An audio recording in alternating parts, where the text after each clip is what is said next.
One of the reasons why Adolf Hitler was so cold-blooded was because he was surrounded by some of the wicked and ruthless commanders. All the massacres and Holocaust operations which were carried out by Nazi forces were actually devised and engineered by these Nazi commanders.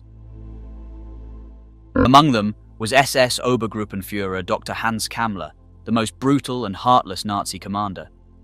He was one of the architects of the concentration camps and death camps where the worst form of atrocities were carried out by Nazi soldiers. Also, this villain-turned-commander was most influential in the Nazi era, being power-hungry. He was also the principal architect of Germany's late-war emergency fighter programs and director of the V-2 rocket initiative. However, just like his rise, his fall and erasure were quick, but horrific, just like his past history of cruelties. But what was his end? Welcome to the Ancient Talks, a channel where we explain and try to make sense of some of the most bizarre and mysterious objects and phenomena scientists and archaeologists cannot explain about. We bring out some unexplained mysteries to discover whether they are myths or realities. This journey will confront us with ancient objects and artifacts that mark a different history and truths than we know.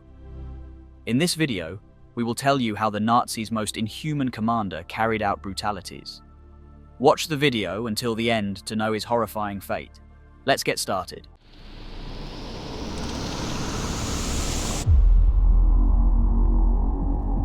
Hans Kammler's career started as an engineer, a far more sophisticated and powerless job, in conflict with the position he later achieved. However, the course of events which took him closer to Hitler and made him merciless was surprising. Even as an engineer, he had a strong desire to make a lasting impact on a struggling Germany. At that time, Hitler was not the only one feeling that Germany had pocketed a humiliating defeat in World War I. Kammler, despite being unable to serve in World War I, had an unwavering sense of patriotism from a young age. In 1919, he joined the Rossbach Freikorps, one of many right-wing paramilitary groups that emerged after the war. As a member of this militant organization, Kammler engaged in brutal conflicts against German communist factions, all competing for control in the unstable Weimar Republic. In 1931, his nationalist fervor led him to join the Nazi Party, and 2 years later, he became a member of the Schutzstaffel or SS, a major paramilitary organization of the Nazi Party. Kammler's charisma and well-rounded education propelled him swiftly up the ranks. He transitioned from leading the building department to becoming deputy chief in the SS's main economic and administrative office. In this new role, he oversaw the financial aspects, business projects, and the construction and management of numerous concentration camps spread across the Reich. Under his authority, the chilling decision to build crematoriums was implemented to cope with the growing camp populations. These facilities had giant ovens used to cremate dead people, and everyone knows whose dead bodies those were. As Kammler became more deeply involved with the Third Reich, he became entangled in secret weapons programs. Entrusted with constructing hidden underground facilities, he played a crucial role in the development and production of the latest Nazi wonder weapons. By 1942, he was responsible for overseeing the production plants and test facilities associated with the V-2 rocket and the groundbreaking Messerschmitt Me 262 jet. Kammler's unwavering dedication and competence earned him further promotions, allowing him to oversee operations and weapon development. That's when he decided to seize power. The underground facilities where the V-1 and V-2 rockets were developed had a sinister connection to the concentration camps, providing Kammler with a constant supply of slave labor. He showed no mercy, ruthlessly exploiting the prisoners and driving them to their deaths through harsh labor. When confronted with suggestions to improve the workers' conditions, Kammler callously dismissed their concerns, prioritizing the swift progress of his projects over the well-being of those he exploited.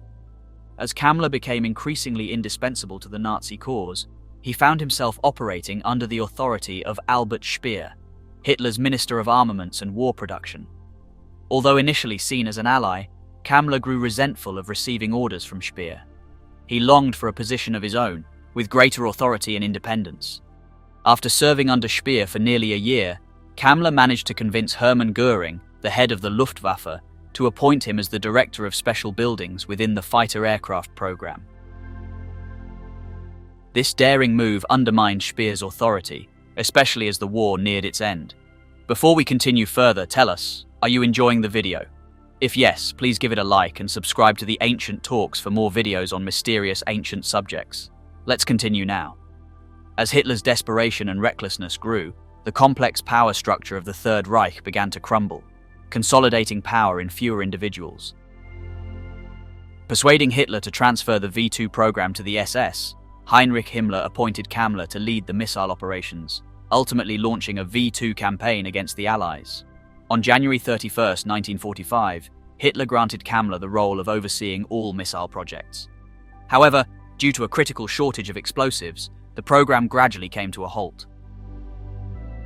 Hitler then transferred aircraft support, maintenance and supply duties from Hermann Göring to Kammler, designating him as the Führer's general plenipotentiary for jet aircraft in early April.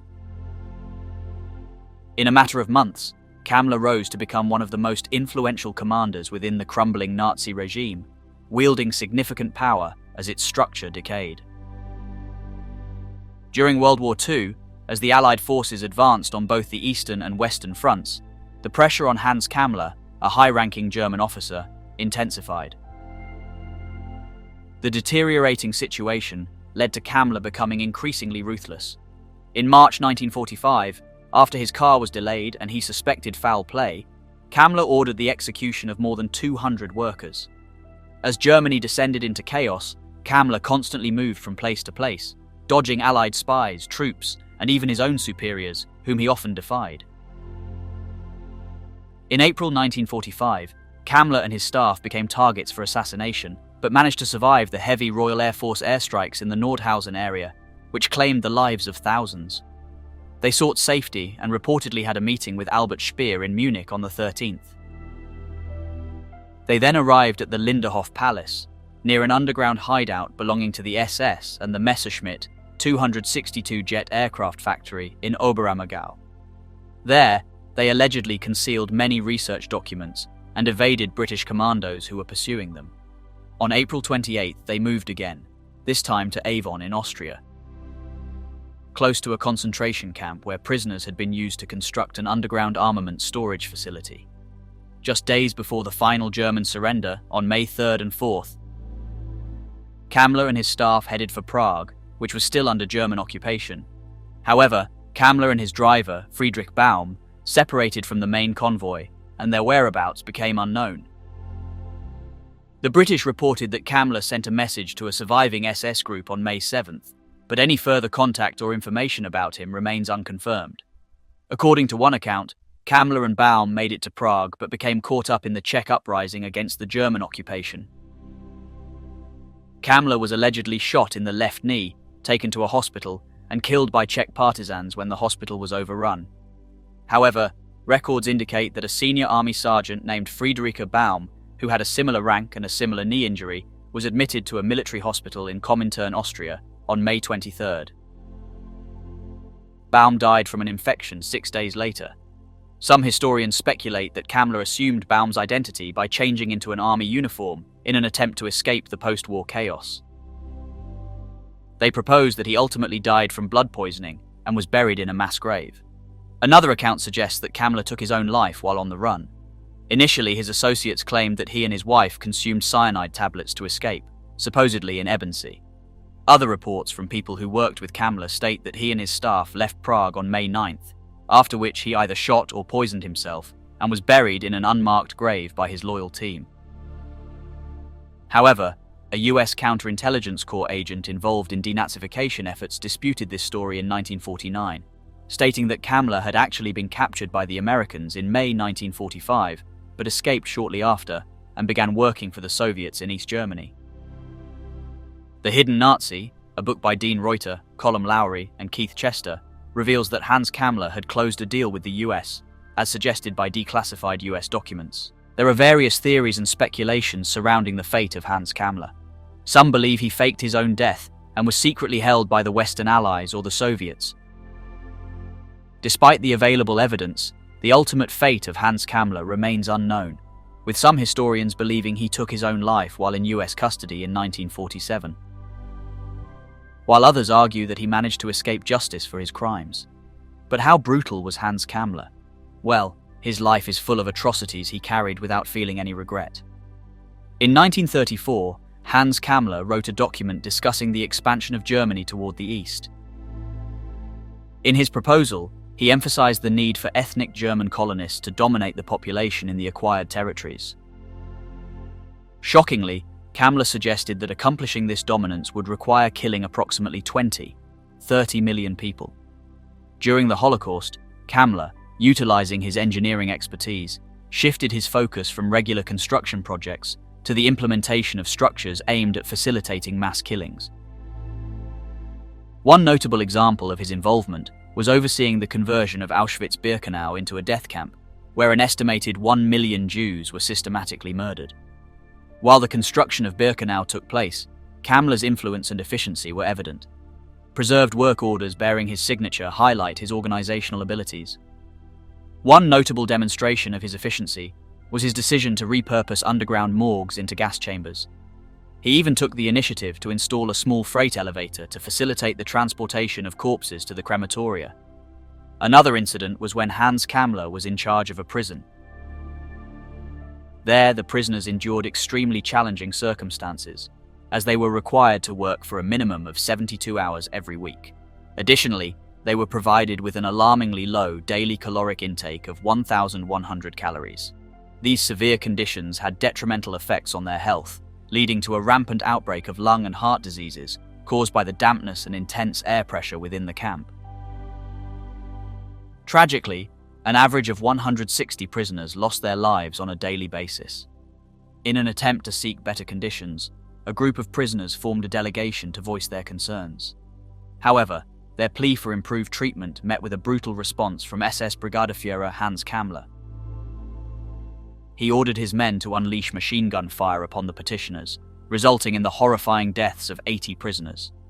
Dr. A. Poschmann, who served as the chief medical officer to Albert Speer, the Nazi Minister of Armament, testified about these appalling conditions and the brutal response of Hans Kammler during the Nuremberg trials. What do you think? How Hans Kammler might have met his fate?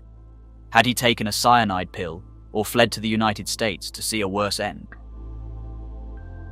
Let us know your opinion on what if Adolf Hitler was not surrounded by ruthless Nazi commanders like Hans Kammler.